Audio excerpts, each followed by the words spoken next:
welcome to another edition of the LEAP Weekly.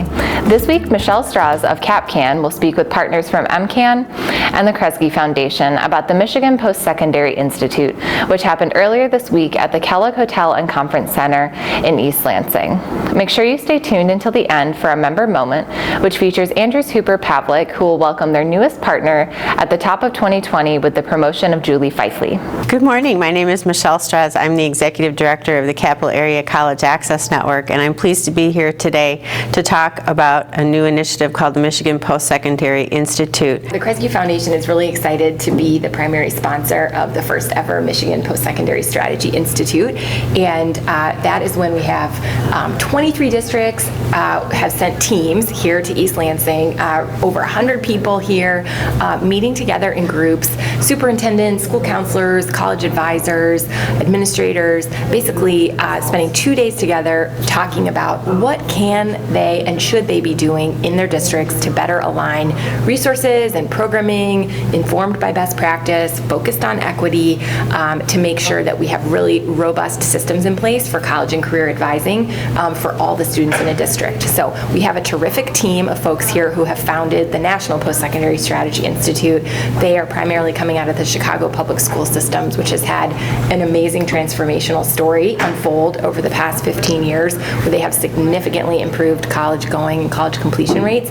They're here sharing that story, guiding our folks from Michigan here through a series of programs designed to help them emerge with great plans that they will go back to their districts and begin implementing right away to change and strengthen those systems of support for students. Mm-hmm. Ryan, you told me that Maple Valley, which is one of our school districts here in Eaton County, as part of CapCan, is involved today. So why should a school district become involved in this project, and how is MCAN supporting their efforts? Well, this is a great way for schools to stop doing programs and start doing systems change. So looking at policies, looking at the internal systems of the district and the building to have more lasting change than small programs that work with just a handful of students.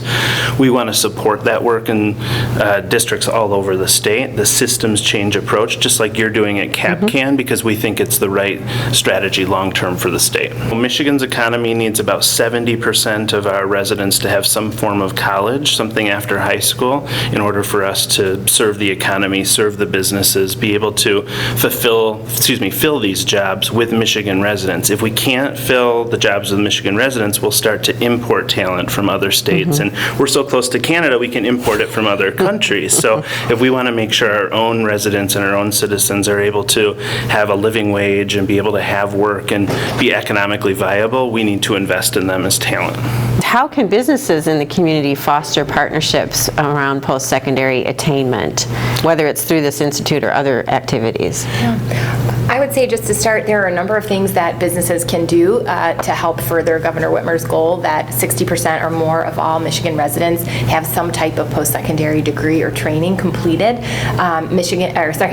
Business folks can certainly volunteer in schools. There are a number of different functions each year sort of tied to the school year that really need outside community volunteers. It's really great for businesses to connect to community colleges and universities in their community, offer internships, offer co-ops, offer those work experiences for students. That's really, really helpful. Recruit from your local institution. So again, we're feeding that talent pipeline locally. And again, the financial investment is really helpful to invest in local talent. Invest in your schools, whatever that looks like. Volunteering, financial support, mentoring. That's a great way for businesses to become involved. It really is about filling their own building with workers who have knowledge and are able to do work more efficiently for them to help serve the bottom line. And I would also say we need business leaders to stand up in our state legislature and say these issues are important. Talent is important. And I'll put in a plug and a thank you for LEAP for being part of the CapCan Board of Directors and for providing advocacy and leadership around this issue and really helping to lead the charge amongst our business community about the importance of the connection between talent and post-secondary education. Thanks so much for watching. As always, if you haven't already, make sure to subscribe to the LEAP Weekly email newsletter to get the latest and greatest in economic development news from our region and beyond, delivered straight to your inbox every Friday.